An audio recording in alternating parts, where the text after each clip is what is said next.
You know the exact feeling. It's 2 a.m., and instead of sleeping, you're aggressively replaying a conversation from 3 days ago or obsessing over a tiny mistake you made at work. Your mind starts racing, and the thoughts become a horrible carnival ride that you just can't get off. Why do we do this to ourselves? Why do our brains take a minor issue and turn it into a full-blown crisis? What if I told you that overthinking isn't a permanent personality trait, but just a glitch in your brain's software? Today, we're going to break down exactly why you overthink everything. More importantly, I'm going to share a scientifically proven psychological trick that can instantly short-circuit a negative thought spiral and give you your peace of mind back. Stick around until the very end because this one simple shift in how you talk to yourself is going to change your life. Let's start by looking at that voice inside your head. You know the one, the constant, never-ending stream of commentary analyzing your every move. Spiritual teacher Michael A. Singer refers to this voice as your inner roommate. Imagine for a second that this inner voice was given a physical body, and it sat next to you on the couch all day. 1 minute, it's obsessing over the electric bill. The next minute, it's panicking over a text message. And then suddenly, it's bringing up a painful memory from 5 years ago. If a real person talked to you the way your inner voice does, you would tell them to leave and never come back.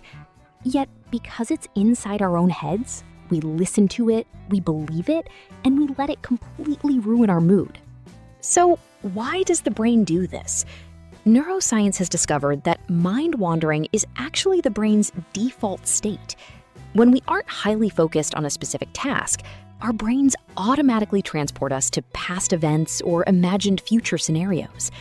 In fact, humans spend 1/3 to 1/2 of their waking life completely disconnected from the present moment. When you add stress to this default state, that inner voice transforms into toxic chatter, a cyclical loop of negative thoughts and emotions. This chatter can literally strip away your skills. Take Rick Ankiel, an elite baseball pitcher who inexplicably lost his ability to throw strikes on national television. Why? Because his inner voice hijacked his attention, forcing him to overanalyze the automatic, mechanical movements he had practiced for years. When our inner voice immerses us in a problem, it overfocuses our attention and results in paralysis by analysis. This happens because our anxious brains love falling into cognitive distortions.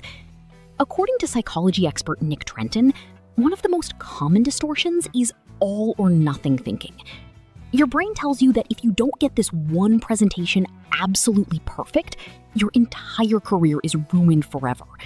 It's an evolutionary survival mechanism that thinks a bad date or a delayed email is a life or death threat to your existence. So how do we shut the inner roommate up? Here is the psychological trick broken down into 2 steps. Step 1, realize that you are not the voice inside your head. You are the one who hears the voice. Think about it. If you can hear the voice talking, then you cannot be the voice. You are the subject perceiving the object. In Eastern philosophies, taking this objective step back is called taking the seat of the witness. The very fact that you can notice your inner disturbance means you are separate from it. Step 2. When the overthinking spirals, use distanced self-talk.